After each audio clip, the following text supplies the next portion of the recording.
आप होटल क्यों जाते हैं? खाना खाने के लिए।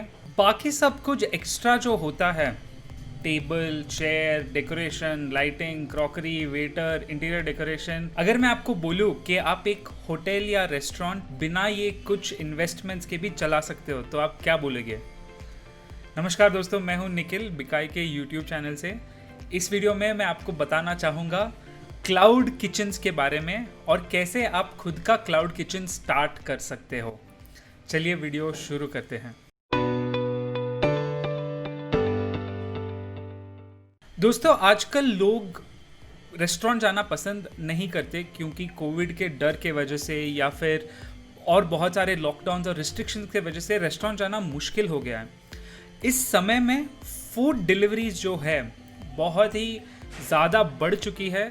60-70% आजकल रेस्टोरेंट्स का रेवेन्यू बस फूड डिलीवरी के ऐप से ही आता है।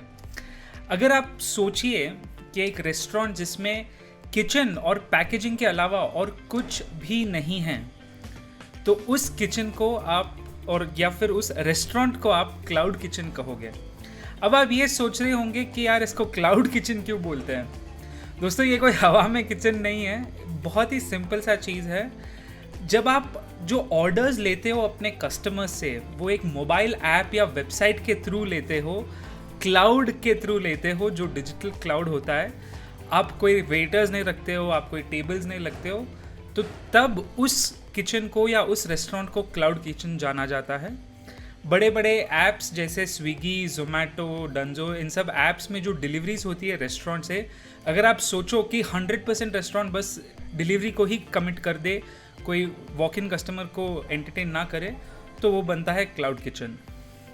अब दोस्तों, आप सोच रहे होंगे कि क्लाउड किचन स्टार्ट करने का कुछ फ़ायदा है या नहीं। मैं आपको ये बताना चाहूँगा कि वर्ल्ड वाइड सबसे बड़ी रेस्टोरेंट की जो कंपनी है, सबसे प्रॉफिटेबल जो रेस्टोरेंट की कंपनी है, डोमिनोज पिज़्ज़ा ने खुद बोला है कि उनका 60-70% बिजनेस सिर्फ और सिर्फ डिलीवरी ऐप्स की वजह से चलता है। तो क्लाउड किचन्स जो है फ्यूचर ऑफ फूड इंडस्ट्री माना जाता है। अब आपको एक अगर क्लाउड किचन स्टार्ट करना है तो उसमें क्या स्टेप्स लगेंगे, कैसे स्टार्ट करना चाहिए, ये मैं डिटेल में इस वीडियो में बताऊंगा। एकदम सिंपल में अगर आपको बताना चाहूँ तो डायरेक्टली किचन, पैकेजिंग और डिलीवरी, ये 3 एस्पेक्ट को अगर आप एक रेस्टोरेंट में दोगे तो वो रेस्टोरेंट या होटल ऑटोमेटिकली क्लाउड किचन बन जाएगा। इसमें और कोई एक्स्ट्रा खर्चा नहीं है, सिर्फ और सिर्फ खाने पे खर्चा होता है और पैकेजिंग पे खर्चा होता है। तो कैसे खोलना चाहिए क्लाउड किचन को? सबसे पहले जो आपका गोल होगा वो ये पता करना होगा कि आप एक अच्छी जगह का चुनाव करें। चेक कीजिए अलग अलग लोकेशंस मैप्स पे और ऐसे लोकेशंस चूज़ कीजिए जहाँ पे बहुत सारे लोग रहते हैं और बहुत सारे लोग का एवरेज एज काफ़ी यंग है, ताकि मोबाइल ऐप पे वो ऑर्डर कर सके आसानी से। ये ज़रूरी है क्योंकि आपका कोई वॉक इन कस्टमर नहीं होने वाला, तो ओवरऑल आपको क्राउड ज़्यादा चाहिए ताकि डिलीवरीज आसानी से फटाफट हो जाए, और दूसरा आपको सर्टन यंग क्राउड चाहिए। नेक्स्ट, आपको अपने किचन और किचन इक्विपमेंट पे खर्चा करना पड़ेगा। यहाँ पे आपका सबसे ज़्यादा खर्चा होगा क्योंकि आपका सारा जो धंधा है क्लाउड किचन का वो पूरा खाने पे ही निर्भर है। तो आपको किचन के लिए बड़ी जगह चाहिए होगी, और फिर अगर आप एक ऐसा लोकेशन चूज़ कर सकते हो जहाँ पे डिलीवरी का एक्सेस आसान है आपके किचन के साथ, तो वो भी और बढ़िया हो जाएगा। किचन इक्विपमेंट में आपको रोटी बनाने की मशीन्स आती है आजकल, डोसा बनाने का मशीन आता है, दाल बनाने का मशीन आता है, या फिर जो नॉर्मल हॉब होता है या जो ओवन होता है, ये सब इक्विपमेंट पे खर्चा करना होगा। जब आप स्टार्ट कर रहे हो, इन्वेस्टमेंट कम रखने के लिए आप रेंट पे भी ले सकते हो। ये ज़रूरी नहीं है कि आपको सब कुछ खरीदना है, पर इक्विपमेंट पे बिल्कुल कॉम्प्रोमाइज़ ना करें क्योंकि ये आपका सबसे महत्वपूर्ण हिस्सा होगा आपके बिजनेस का। फिर आप ये इक्विपमेंट लेके आपको इसको इंस्टॉल करना होगा एक अच्छे लेआउट में। ये लेआउट आपको ऐसा डिज़ाइन करना होगा ताकि आसानी से वो डिस्पैच हो सके या पैकेज होके डिस्पैच हो सके। नेक्स्ट जो आपका खर्चा होगा वो है पैकेजिंग मटेरियल पर खर्चा। अब दोस्तों, आपका कोई रेस्टोरेंट नहीं है, कोई लुक नहीं है, कोई फील नहीं है, तो इस समय में अगर आपको स्टैंड आउट करना होगा अपने कंपटीशन के साथ, फूड के साथ साथ अच्छा पैकेजिंग पे इन्वेस्ट करें ताकि खाना फ्रेश रहे और कस्टमर्स आपके रेस्टोरेंट से बार बार ऑर्डर करें। पैकेजिंग पे ध्यान दीजिए कि आप बहुत अच्छा थीम का पैकेजिंग बनाएं, खाना फ्रेश रहे और आपको बहुत ज़्यादा कॉस्ट ना हो। पैकेजिंग का क्वालिटी भी अच्छा चूज़ करें ताकि वो खाने में अलग अलग फ्लेवर्स ये सब स्पॉइल नहीं करता है। नेक्स्ट हो गया आपके खाने का रॉ मटेरियल। आपके डिशेस पर डिपेंड करता है ये।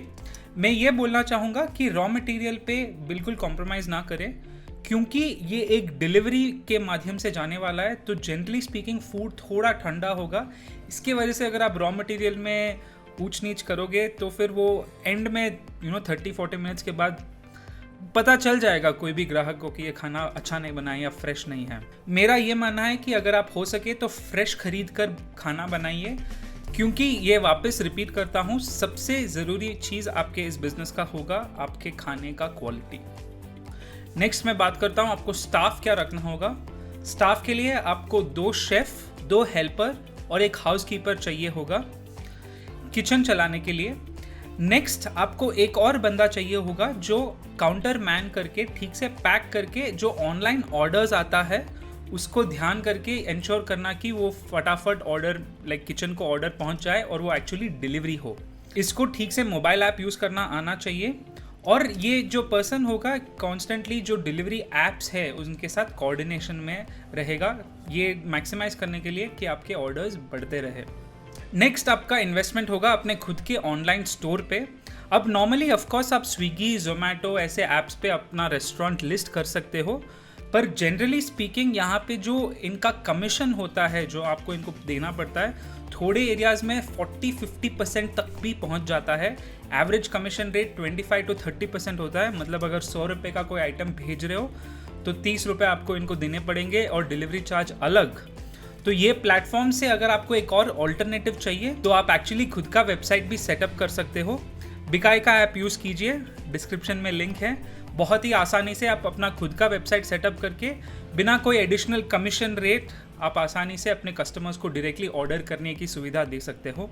मैं थोड़े स्क्रीनशॉट्स डालता हूँ यहाँ पे, एक बिकाई का स्टोर का एग्जाम्पल जो बस बिकाई के ऐप के थ्रू खुद का वेबसाइट बना के क्लाउड किचन चलाते हैं। बहुत ही बढ़िया स्टोर है, मैं इसका भी लिंक डालूंगा डिस्क्रिप्शन में, ज़रूर चेक कीजिए। नेक्स्ट, ये सबसे इम्पॉर्टेंट चीज़ है जो इतने सारे रेस्टोरेंट्स इग्नोर करते हैं, फूड लाइसेंस या फूड का रजिस्ट्रेशन। आप ये समझ लीजिए कि आप एक फूड क्लाउड किचन स्टार्ट करते हो तो आपको GST का रजिस्ट्रेशन, FSSAI का license, municipal health trade license और NCC फायर डिपार्टमेंट के थ्रू ये लाइसेंस कंपल्सरीली लेने हैं आपको। और ये लाइसेंसेस लेने में टाइम लगता है, इसलिए हमारा रिकमेंडेशन होगा कि आप एक एजेंसी के थ्रू ये काम करा लें क्योंकि आपका जो टाइम लगेगा इस पे वो बहुत ज़्यादा वैल्यूएबल है कुछ एक्स्ट्रा फीस से अगर आप कंपेयर करें तो ये लाइसेंसेस को इग्नोर ना करें ताकि आप एक लॉन्ग टर्म बिजनेस बिना कोई टेंशन के चला सकते हो। कभी कभार म्युनिसिपल इंस्पेक्शंस जो आते हैं क्लीनलीनेस वगैरह चेक करने के लिए, तो उसके लिए भी प्रिपेयर्ड रहिए। तो ये सारे स्टेप्स है एक क्लाउड किचन सेटअप करने के लिए। दोस्तों कल हम बताने वाले हैं इकोनॉमिक्स ऑफ क्लाउड किचन, मतलब उसका जो सेल्स होना चाहिए, जो एक्सपेंसेस होता है, बैलेंस शीट कैसे निकाल सकते हैं, कैश फ्लो कितना होगा, कितना खर्चा होगा, कितना सेल एक्सपेक्ट कर सकते हो, ये सब का ब्रेकडाउन दिखाएंगे। तो प्लीज़ बिकाई के यूट्यूब चैनल को सब्सक्राइब करना ना भूलें। और अगर क्लाउड किचन रिलेटेड कोई भी क्वेश्चंस है तो कमेंट कीजिए, हम ज़रूर जवाब देना चाहेंगे। धन्यवाद दोस्तों, देखते हैं आपको अगले वीडियो में।